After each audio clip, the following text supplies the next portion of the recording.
लग्न वाढदिवसाचा खरा अर्थ आपलेपणाची भेट. लग्न वाढदिवस म्हणजे आजच्या काळात मोठ्या पार्ट्या, महागडी हॉटेल्स, पर्यटन किंवा दिखाऊ सेलिब्रेशन अशीच एक प्रथा बनली आहे. मात्र गजानन भगत आणि त्यांच्या पत्नी सौ कमल भगत यांनी आपल्या लग्न वाढदिवसाला एक वेगळाच आणि समाजाला प्रेरणा देणारा अर्थ दिला आहे.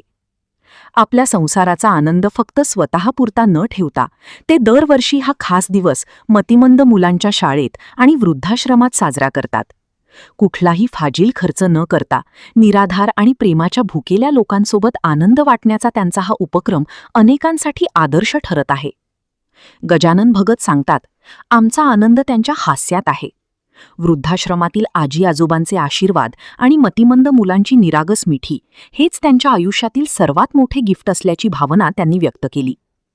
केक कापताना, मुलांसोबत गप्पा मारताना किंवा वृद्धांच्या डोळ्यात आनंदाश्रू पाहताना त्यांना मिळणारे समाधान कोणत्याही महागड्या पार्टीत मिळू शकत नाही. त्यांच्या कुटुंबातील मुलांनाही आता या उपक्रमाची सवय झाली असून यंदा कोणत्या आश्रमात जायचं असा प्रश्न ते उत्साहाने विचारतात.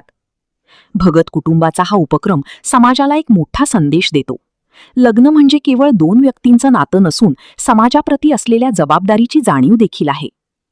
आजच्या स्वार्थी जगात मी आणि माझं या चौकटी बाहेर पडून निराधारांच्या आयुष्यात आनंद निर्माण करण्याचा छोटासा प्रयत्नही मोठं समाधान देऊन जातो.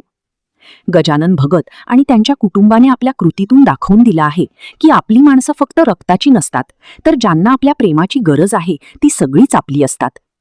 खऱ्या अर्थाने लग्न टिकतं प्रेमाने आणि संसार फुलतो आपलेपणाने. हेच या उपक्रमाने गजानन भगत कुटुंबियाने दाखवून दिले आहे.